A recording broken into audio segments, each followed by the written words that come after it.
Welcome, welcome, welcome to Clearing a Path to Health with Caroline. And I have a very special guest today. He is a fellow 1-2 listener, as in he is a 1-2 listener advisor, and he's also a radio host over on 1-2 Radio. So hope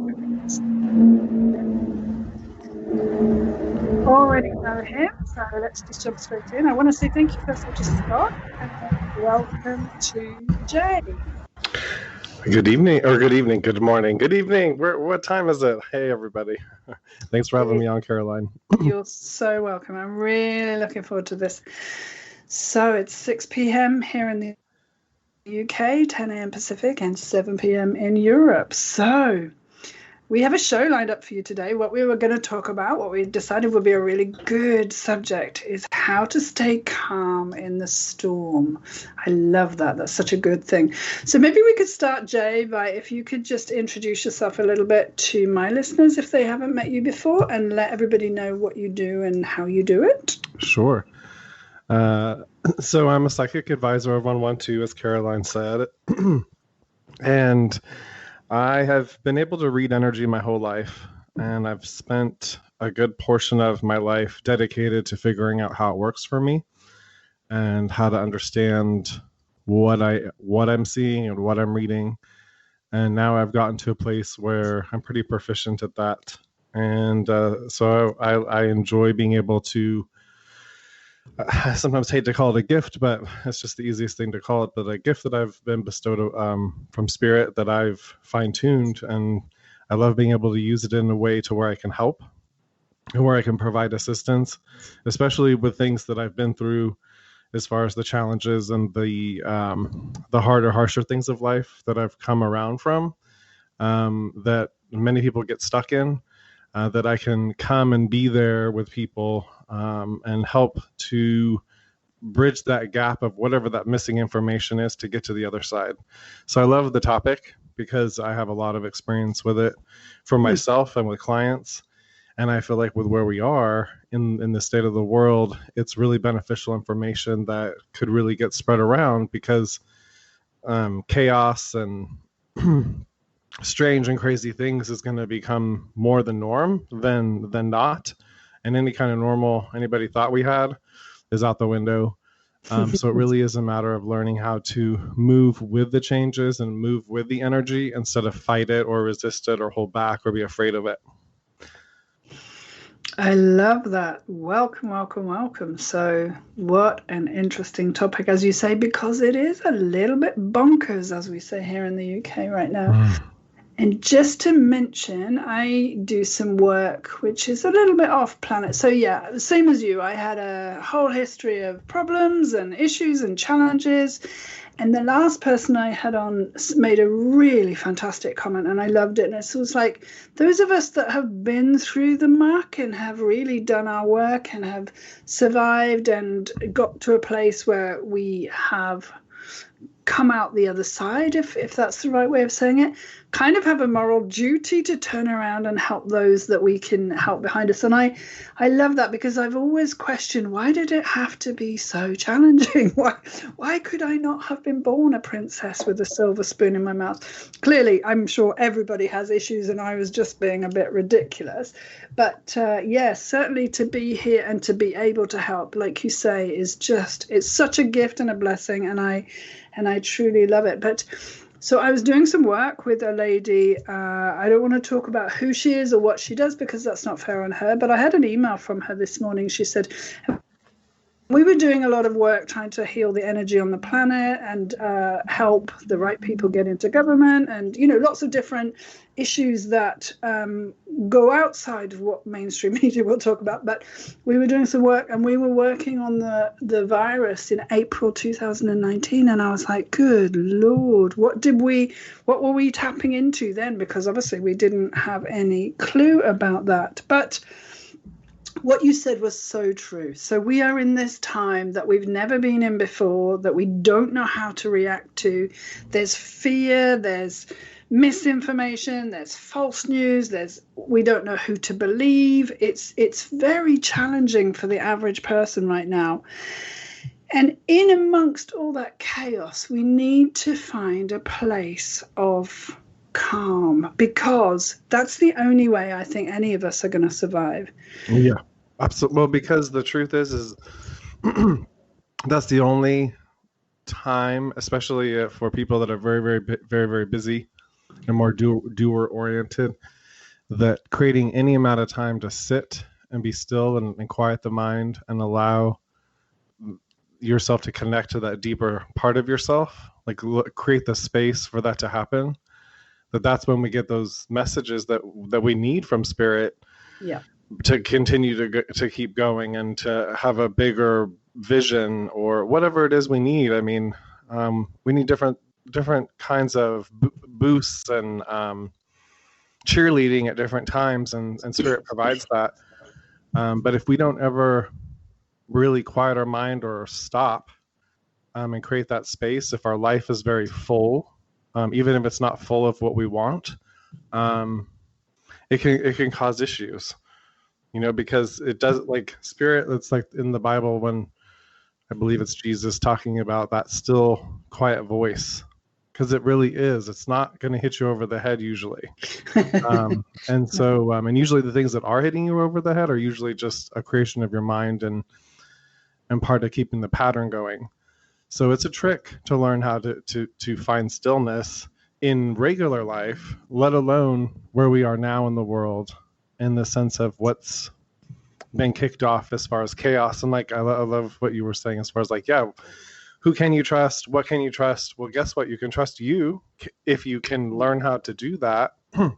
Because one might think, oh, that's just a norm. That's just something that's innate within us to be able to trust ourselves. Well, not in this crazy world. It's not. Because there's all kinds of messages and all kinds of different authority figures that want to tell you that they know more than you do about you. And I don't want to take anything away from different authorities or different people that are well researched. But at the end of the day, for you personally, you get to be the bottom line for you, and I'm the bottom line for me. And that takes a lot of wherewithal and a certain amount of power that we have within us to hold that space for ourselves. And I feel like that's where our power is, our real power is, even though the world may not ever want to say that that's where it is. So, yeah, I'm definitely excited about this topic because it's fun to be able to have a conversation about it like this too, because it brings out different nuances that may not come out otherwise. As far as, this conversationally, different things get to come out. So it's fun. Sure, absolutely.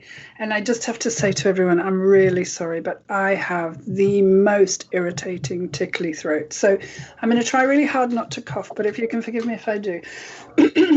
But yeah, I think what you just said really leads me into this new word that I've learned. I love it. I'm seeing it banded everywhere, and it's sovereignty. And it's exactly what you're talking about. So one of the things that I've worked with a lot is addictions and trauma and people who've got childhood issues or past life issues. So I also do healing work. And one of the things that I've learned from my own journey and from listening to all the problems that these clients bring to me to help them with is that if you were brought up in a family that was loving and nourishing and good for you and taught you well and modeled you great behavior, A, lucky you, and B, you will have some sense of sovereignty. You will know who you are. You'll know who you are within that family, but you won't have any issues going out into the wider world, probably with good boundaries and so on and so forth. For the 98% of people who weren't brought up in those circumstances, because I think our parents, did the best they could with what they'd inherited, etc., etc., etc. So no one's really to blame. But for those of us that were brought up outside of those remits, it's really difficult to know who you are. And my biggest journey, I think, and I'm so grateful for it, is that I've learned who I am. And it's been hard, and I've been kicking and screaming and resisting. I've had to give up alcohol and behaviors. And oh, my Lord, I really wasn't a grade A student, but what it's left me with is a sense of sovereignty, because I know who I am and I know how much I want to give to you and I know how much I want to keep to myself. I know my boundaries. I'm really lucky. It's been a long journey, don't get me wrong. When I started it, I did not know what boundaries were. I certainly didn't have etc. So I'm right. really with this word sovereignty. And what you were saying is so true. It's like, if I don't know what's good for me, or I haven't spent any time in my own headspace and with my own presence, how can I possibly know this guy's telling me it's black, this guy's telling me it's red, this guy's telling me it's blue? What do I think? I won't have any I to go back to. So that's why I'm hopefully trying to really help people with this. Learn who you are, because when you know who you are, everything else becomes a distraction, and it's exactly what you're saying, what is inside that matters. So tell me what you feel about the word sovereignty, because I've just fallen in love with that. No, I love what you're saying, because I have a lot of different parallels with you, and me too, in the sense of I came across the word sovereignty a couple of years back. And it wasn't like I had never heard of before, but as far as it coming across my radar, as far as that's what you're looking for, if I'm looking for something, that's what it is. And like you, I didn't have healthy boundaries growing up. I didn't have that modeled to me.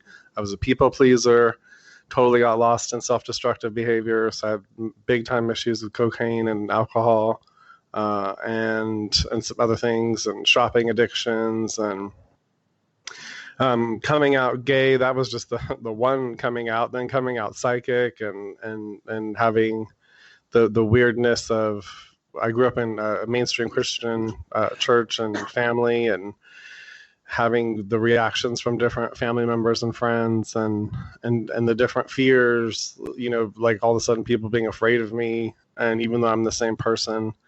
So just going through those kinds of different things, and being, allowing myself to get hurt as far as being a people pleaser, and giving my power away, and having attachments to people, and learning how to find balance and all that was just like, whew. I mean, it really came down to me finding like that place where I could really trust myself and know who I am, because that wasn't a space either that was modeled to me, or that was easy to be in. I had to learn that, practice that, but it grows.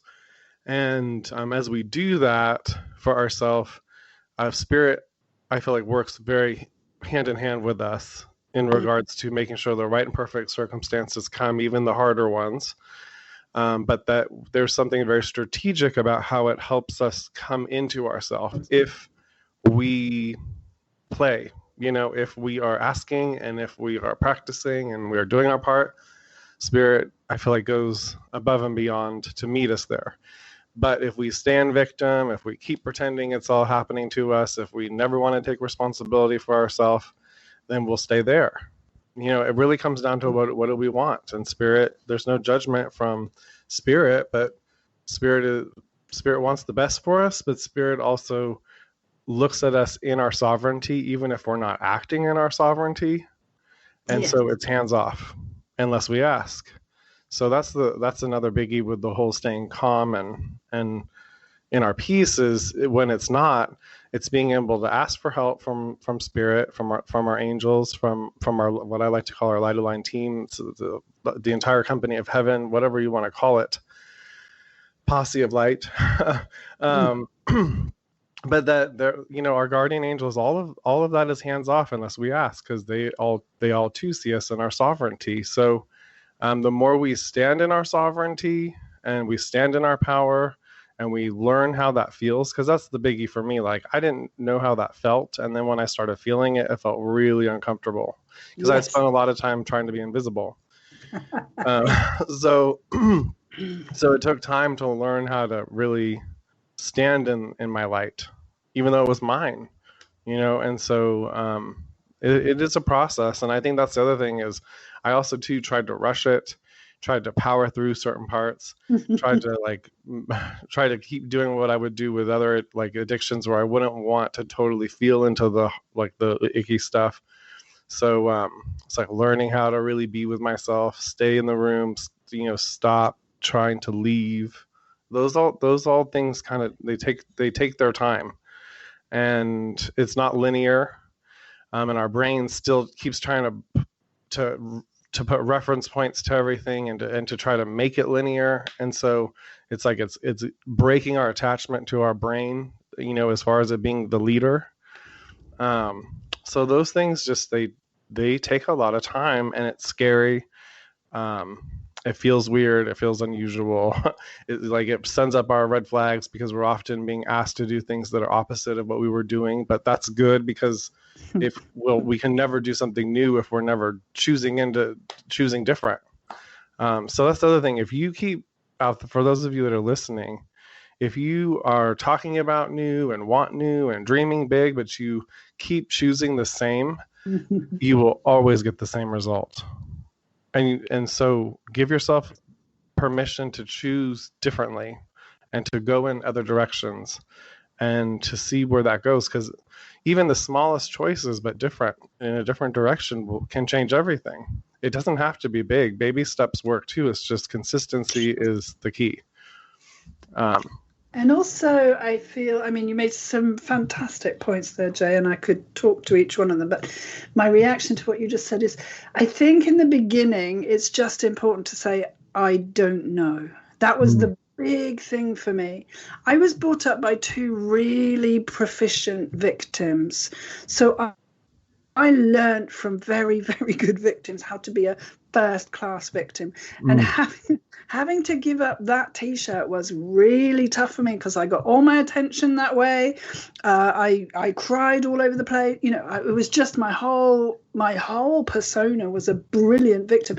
I didn't know that. I genuinely didn't know that. And I'm very sorry that I chose that path, because looking back, I'm horrified. But when I was in the treatment center, the lady who ran it said to me, "Oh, Caroline, would you just proofread this book for me?" And I said, "Sure, yeah, whatever." And it was called How to Be a Recovering Misery Addict. And I just looked up and I was like, "You're funny." Anyway, I read it, and of course it was me written all over all the pages. I was, and yeah, so that was my first, oh my Lord, I am not this happy-go-lucky person I think I am. I'm a downright misery guts. And learning to stop those behaviors was really hard, really challenging, because I was 40 years old, so I'd been playing the same cards for 40 years. But they're hard patterns to break. I think the patterns can be harder to break than the addictions. Putting down. I almost think the addictions drive the patterns.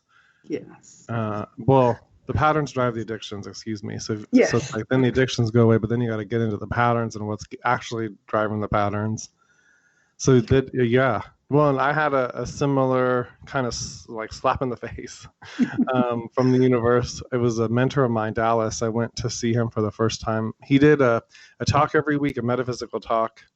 That was free, but you could donate. But I went and saw him privately, and one of the first things he said to me was, "You never smile." And I was just like shocked, and because I thought I was, like you just said, a happy-go-lucky, smiling, happy person. I thought I had mastered that persona in the world, but somehow he saw through that, and he knew I was not happy under there, and he just like nailed it. It's just like, but it shocked me, and it kind of like it angered me a little bit, but because of who he was. And because it was authentic, it did strike a chord, even though it was hard to hear.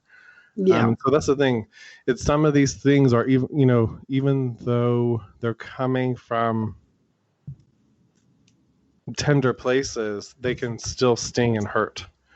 And so it's more about coming to be compassionate and being that supportive, loving best friend with ourselves.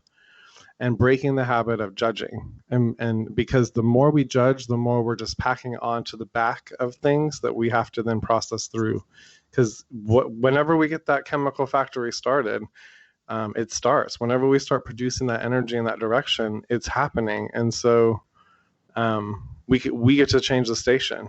So I just say that to remind everybody, because our brain can be so convincing that once we get on that roller coaster of judgment, or once we get on that roller coaster of critique, we got to ride it all the way through. That's not true. You can get yourself off that roller coaster once you've gotten it on. It might be weird and it might feel real crazy to do it, but you can do it. Um, just, yeah, that felt important to say for somebody listening. Yeah, no, I really loved that. And, it just reminds me of that all or nothing thinking that is so prevalent. I had a friend and her daughter was having a few issues, and she was looking for a room for her daughter. And what she said was, there is nowhere for her to live. And I turned around and said, actually, we live in a country of, I think it's about 68 million people. I'm sure someone somewhere has got a spare room. But she'd got it into her head that it was impossible to find. And I do find myself challenging people. Is that really true? Because I had to do that with myself. And I really want to talk to that when you have a really deeply ingrained belief system about yourself or who you are in relation to your family or whatever, one of the best things they taught me, and it was the hardest, I mean, just the hardest thing, but Jay, do you think I'm really impossible? Or Jay, do you think I'm really bossy? Or Jay, do you experience me as someone who's happy? Or, asking someone, I mean, I don't know you very well at all, Jay, but it was just an example. Do you see what I mean? But asking someone, how do you experience me? Because here's my belief that I'm a really cruel, nasty person. And you might say to me, you have a really big heart and you're really loving and kind. And I won't want to hear that because it doesn't relate to how I feel about myself. But if enough people feed me back that my nose is blue, that my nose is blue, that my nose is blue, eventually I'm going to have to think, okay, well, maybe my nose is blue. Do you see what I'm saying? It's like, I do. Well, it's like getting a different perspective. Yeah. Well, what I had to find in that because it's like a cat and mouse game for me, because it always was this thing that I was chasing when I was younger, trying to people please and be on people's good side and be that good friend and that one that went above and beyond. Yeah, I know it. But that was trying to get validated. That's what I was really wanting and all that. and sometimes I get it and sometimes I wouldn't. But even when I got it, it was like not good enough. It was just like I always was on this insatiable path to get more, because it was just anything I got was like, it was great for that moment, but then in the next moment I was still like down on myself. And what I had to learn in that process for me was validating myself, loving myself, giving literally, and this might sound kind of crazy, but literally giving myself pats on the back, literally giving myself hugs, literally stopping and talking to myself in the mirror and appreciating different parts of myself, and doing it over again and doing it over again and doing it day after day, month after month, year after year, because I had done it year after year, being hard and harsh on myself. Like you, I had well over 35 years of that in my mind. And not that it takes all that to unwind, but it doesn't unwind in a day, I can tell you that. And it doesn't necessarily unwind in a year. Some of these patterns are they go for a while. And so like sometimes we don't realize how long it takes to change these things around in our brain, how wired in these things really do get. And that's not a judgment. I think the more we could just know that that's just how things work down here on planet Earth, and we can then lovingly love ourselves through changes when we want to change. And if we can get a plan and know that baby steps work, as long as we're doing it consistently, and we plan baby steps that aren't overwhelming, that we could truly do every day, we can really get places, because I'm living proof of it. Caroline's living proof of it, and I know a lot of you listening have gotten yourself places that you hadn't been before. So you're also living proof for yourself. But the fine tuning is just taking it further. It's just taking all these themes further. So one thing I want to just say that before we go to break is I did it was called an Insight Intensive weekend, and they got into one of the exercises was kind of what you were talking about, where you would hear people talk good about you and also talk nasty or negative to you, and they like had it to where you could it was situated where it was formulated where you can just be in that kind of environment where it wasn't going to be a negative thing, but at the same time to be able to see what it feels like to get both in a safe framework. And I thought that was really valuable, because at the end of the day, again, it comes back to how we're validating ourselves. Because if we're validating ourselves, we'll take in whatever we're doing for ourselves, and we'll always push away the things that we haven't already given ourselves. So just keep that in mind. It's like RuPaul, when he says that if you don't love yourself, how the heck are you going to love anybody else?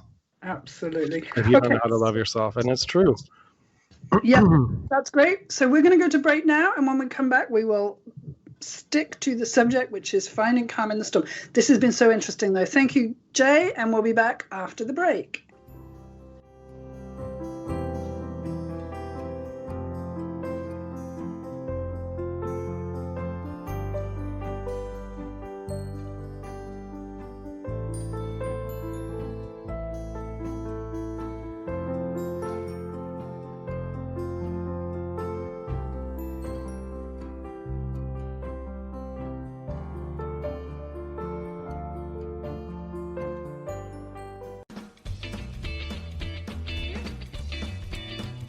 Hi, this is Isabel from One to Listen. Whether you listen to One to Radio to learn, to hear messages, to find answers or wisdom, we are so happy to have you. And for any new listeners, welcome. You can find me and other advisors at one2listen.com. Check out our time-based sessions for uninterrupted time to dive in topics you most need understanding and guidance on. And if you'd like to learn about spirituality and any esoteric topics, go to one2academy.com to see what classes are available now. Wishing you an amazing day.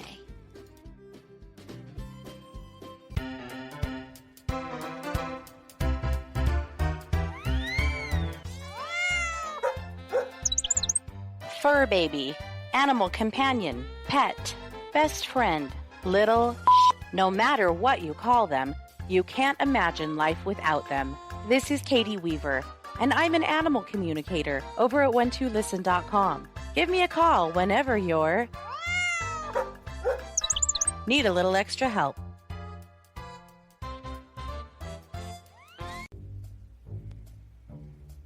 This is Jim Komar from Pathways to Consciousness and Healing. I have this show on 12 Radio where I talk about various topics and subjects. Join me every Thursday at 5 p.m. Pacific Time for Pathways to Consciousness and Healing, for a different way of looking at life and the world around you. That's 12 Radio, changing the way you listen to the world.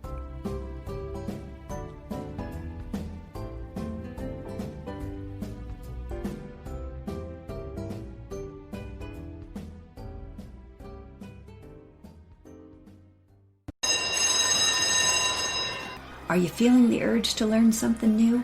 The classes on 12 Academy are just the thing to expand your mind and make your heart sing. Check out what's available and pick one to try. You take them over the phone, so it's easy as pie. The classes are all recorded, so don't worry about timing. Too bad there's not one that teaches rhyming. 12academy.com. Learn something new and have some fun. I'm Erica Longdon, host of Breakfast with Erica on 12 Radio every Thursday morning at 8 a.m. Pacific, and an advisor on 12 Listen. And if you look for me, you'll see my banner says heal. But what does that actually mean? Well, sadly, I can't wave a magic wand and you're healed. Life just doesn't work like that. I wish it did. But we all have responsibility for our own lives. And I do believe we can heal our lives just as Louise Hay taught us. So, where do I come in as a healer? Well, I facilitate that. It's just that sometimes we get lost in the fog of life. We need clarity, we need an energetic push, or sometimes just a hug to get us going again. So if you call me, we can use tarot, we can commune with angels, fairies, dragons, we can use sacred sound. And I've created a special TBS, time-based session called Heal, and I'm going to make it available every Psychic Sunday on 12 Listen. So if there is something in your life you'd like to heal, well, let's do it.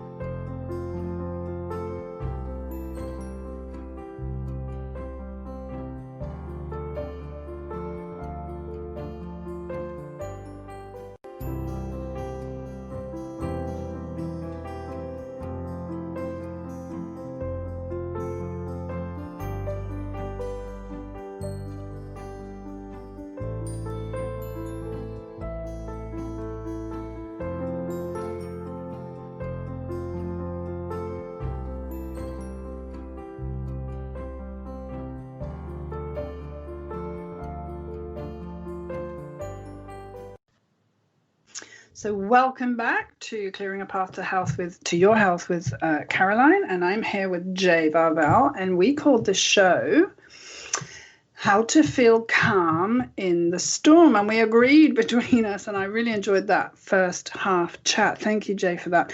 But we agreed that it's a bit bonkers out there, so we're going to talk in this second half about how to maintain your peace of mind, or any kind of peace of mind that you can find.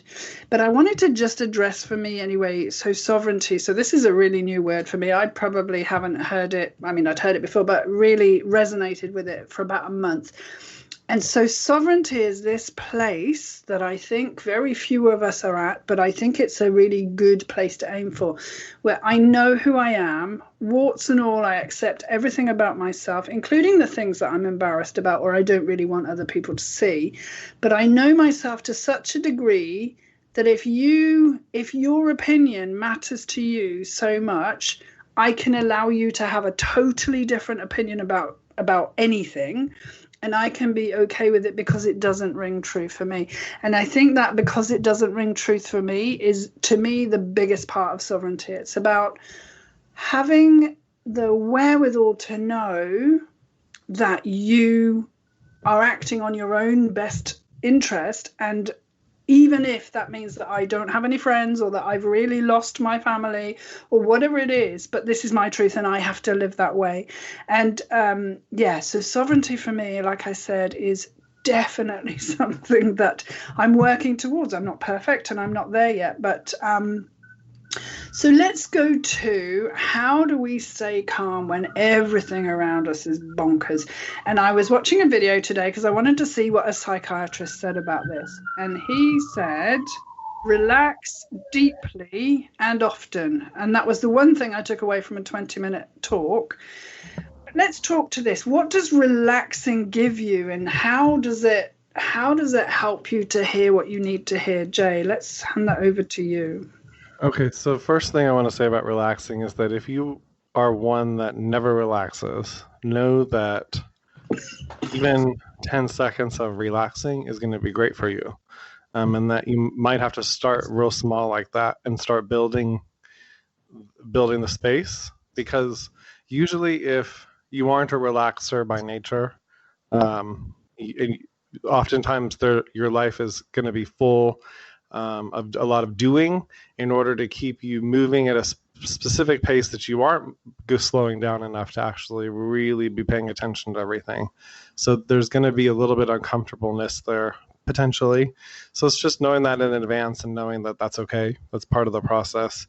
And the other part is breathing, really stopping and really paying attention to your breath. And you can do that sitting up or laying down. And practice that with your eyes open or with your eyes closed. I would recommend both to see the difference. And there are a lot of different breathing techniques online that can bring in different states. If you want to take that a whole step further, there's tons there. But there's different yoga breathing that also can be very helpful in stopping anxiety or changing the pattern in our brain. So it might seem like, oh, how can our breath have that much power? But the other thing to be just aware of, you can just, for all of you listening today, be an observer and just watch your breath. Do you hold your breath? Do you breathe shallow? Are you able to, when you're just watching, are you taking deep breaths? Are you in your body? There is this sense of when we do take these moments to look at ourselves, it gets easier to continue to keep that window open, that view open. I like to see it from a mind, body, spirit perspective. It's sometimes our mind needs more attention. Sometimes our body needs more attention. Sometimes our spirit wants more attention. And sometimes it's about aligning them all on a different level.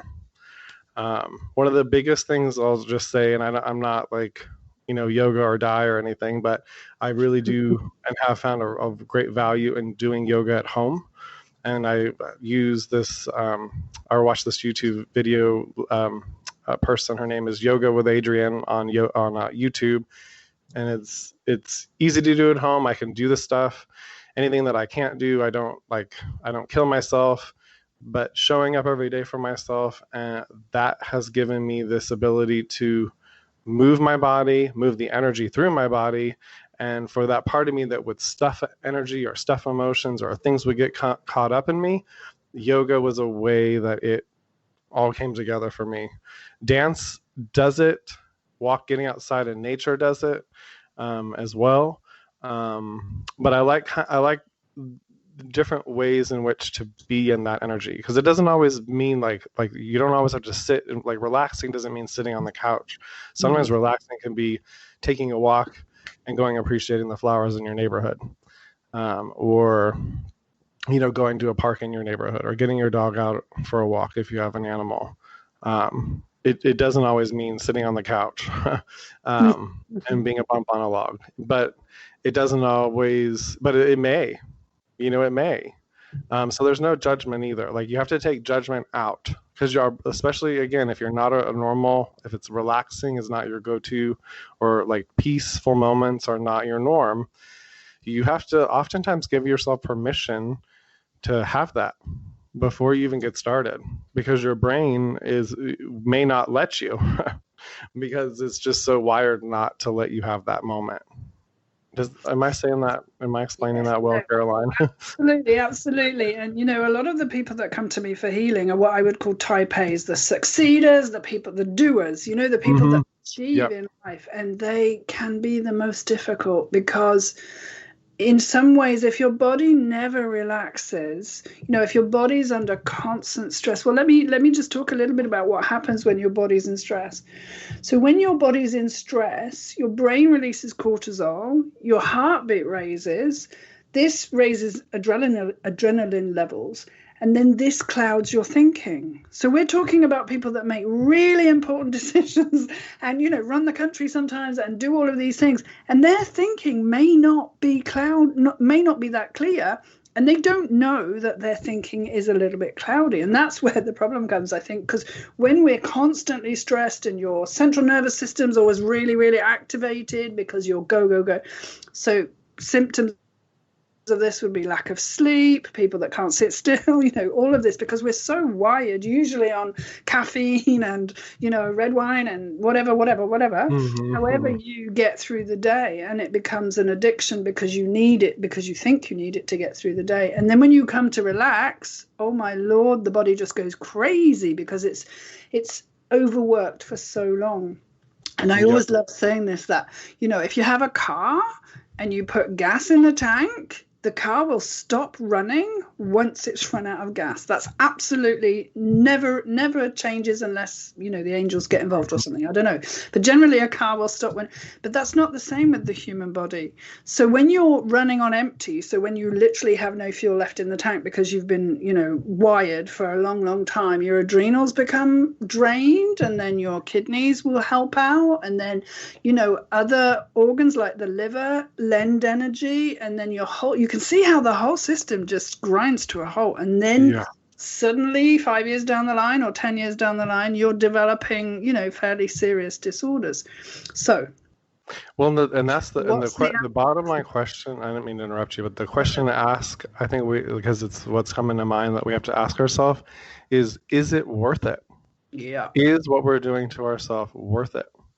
And if we don't ever stop and ask ourselves, we may keep doing that to ourselves and not even realize, because we never stop to ask. But once you do, it's like it brings it into your conscious awareness, and then it isn't this sort of autopilot thing that can play out. So because the people will take. I'm a living example of this. If you will give it, they will take it. And so that just because you have it to give doesn't mean that you have to. And just because you see an issue or a problem for somebody else doesn't mean you need to go be their savior. Oftentimes that's another level of distraction from us taking that place within ourselves.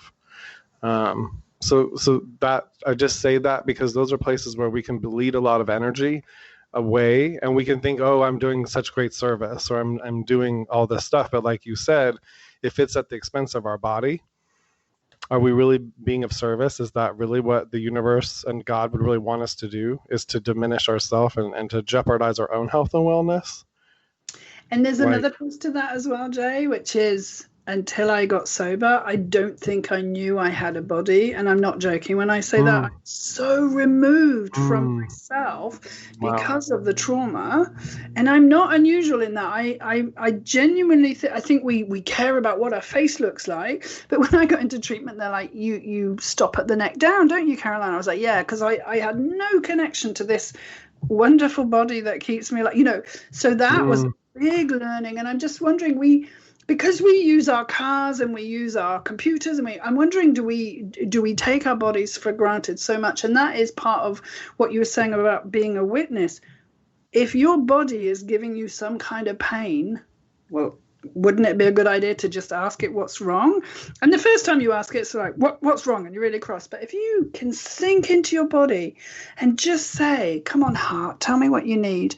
Often it'll say, I'm super thirsty, or, you need to stop running at the moment because my ankle hurts, or whatever. And, that's a lot of, the healing work that I do is asking the body what it needs. But yeah, I think it's really important that we understand that if I have a zillion pounds and no health, I don't have any money at all, do I? Exactly. Well, because yep, exactly. Because that's the part this is the bodysuit we have, and it is interesting you say that about your disconnection. I had the flip side. I was so aware of my body and how much I did not like it that I wanted it to change and be different. So I had like the opposite experience. I was so aware of my body. It drove me crazy. But again, it's also learning how to get over ourselves in that way. Yes. And to appreciate what we have, like you said, appreciate what we have. And that's like where we start, is start there. And start with something you can appreciate. Don't start with the hardest thing that you're the most self-conscious about yourself, but start with something that you really do love, and then grow your appreciation for yourself from there. But it's so important, because if we don't do it, any appreciation that comes from outside of us it gets lost because we haven't found that within. And or we'll keep trying to, we will need this unsatiated amount of it. It will just always need more, because at the end of the day, our body is craving for our own attention. Our body is craving for our own appreciation. That's the most valuable, because it's ours.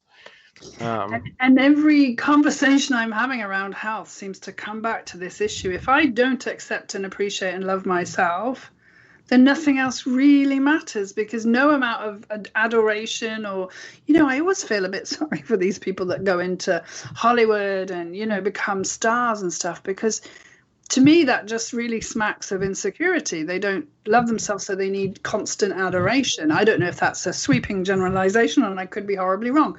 But to be honest, my biggest journey this lifetime has been to find out that A, I'm lovable, and B, that I like the body I'm in. And I don't love my body, and I don't love myself, but I'm getting there, and it's just so exciting. So just wanted to say, one of the things I really think that can help you, if outside is just feeling so wickedly chaotic and crazy and crazy making, some of the things that would be helpful, like Jay said, you can go on a walking meditation, you can walk the dog, you can just, quiet your mind, you can go within. And if that's too much for you, I might start running some classes on how to, improve your intuition and things like that on 1-2 Academy. But some of the things you can start saying to yourself is things as simple as, I am safe. Because it's amazing how unsafe I have always felt. My childhood was fairly chaotic, and safety is something that's really important to me. So if everything outside of me is a bit bonkers, I usually sit down and I say to myself, in this moment, have I got anything to worry about? And the answer is always no. because right here, right now, I've got a roof over my head, I've got food in my belly, and I don't need anything else in this moment. And if you can bring yourself into the present tense, what do they say? Worry. If you're looking back to the past, you're depressed. If you're looking into the future, you're worried. So in this present moment, have I got everything I need? And the answer is always yes. So if outside is bonkers crazy and I'm getting really anxious and stressed about it, let's take a deep breath. Let's ask myself, am I safe? Yeah, I feel pretty safe. And have I got everything I need in this moment? And the answer should always be yes. What do you think of that? I think that, well, the only thing I have to say is you have to fill into the authenticity of that. And in the authenticity of those moments, more than likely, yes, you are solid and you're good. And that part of your brain that is going off to tell you otherwise is just the overactive part of your mind. If you are not, if things really are chaotic in your world and you really don't feel safe, just saying that isn't going to help you. Because it's just not going to be enough to override that. If you are in a space where you don't really feel safe, that is going to be the first priority. Is figuring out a plan to get that done. And do you know, you're making me really aware of something? Thank you very much. That's really good. My whole life I felt really unsafe, and right for the last maybe 18 months, it's like somebody said to me in treatment, this was such a good thing to say, look back over your shoulder. Look at all the times you've been in real danger, because it was pretty scary. Mm-hmm. How many times did you survive? All of them. Yep. And it was that information that made me go, do you know what? Yeah, I am a survivor. I did do really well. And I don't feel unsafe anymore. And I didn't think that other people may not have got there. So that was really good. Thank you for that. I really appreciate that. Well, there's different degrees. I mean, I felt relatively, I had gotten myself to a place where I felt relatively safe and my body was feeling really good. And then I got held up at gunpoint. That totally blew my safety bubble like wide open in a way that had never been before. So and I like projecting that to you. Wow. And in that process, like I stayed calm and got through it. He didn't, I didn't get hurt, so thank God for that. But at the same time, it blew my safety bubble that I had at the time. And I did have to dig deeper into what safety really was. Because then I in the bigger picture view, I realized I was safe in that moment because I'm safe always because of the spirit that is within me, that is me in this world. That's what makes me safe. It isn't the external world. The external world could be scary. That's not where our safety is, but my safety is in myself and knowing what I'm connected to and what is powering me, and to be conscious of that. And but feeling that for reals, like knowing that truth and feeling that truth for real, that's a whole process, and it feels different at different times based on what's happening. I just wanted to share that because safety, just like happiness, is sort of this elusive thing. There are these moving targets that we can move towards, and we can grow them in our life. But like life is ever changing, so it's going to always be a mix of things. Yes, it is, and we don't have guns in this country, so that would not have come into my mind. But yeah, that must have been really, really scary. Okay, so I can see the time, and I'm just thinking how to stay calm in the storm. For me would be find out who you are. And when you know who you are, you'll know much more about your own capabilities of looking after yourself if you do get into trouble. We've got the breathing thing, the meditation, discerning what's true for you because you know who you are. And then affirmations like, for example, I am safe. I'm okay in this moment. I don't need this. I don't need that. I don't need to pay any attention to what's going on outside of me. And one of the things I think that helped me the very most was I can't change anything that's going on outside of me. I can change what's going on in front of me. And I find gardening, I've just picked it up at the grand old age of 51, and it's where I have my most peace. So guess what? I'm going to be as often as possible. Yeah. I've been lucky to have that in my life for my whole life. And it is very, very much a way that I can really feel the earth and connect in that way. And that's a good one. Giving off, like you can give excess energy if you're feeling like a lot of anxiety or if you're feeling overwhelmed, you can give that energy to the flowers or plants in your yard or your trees as fertilizer, or just give it to the earth if you don't, have a specific place you want to direct it.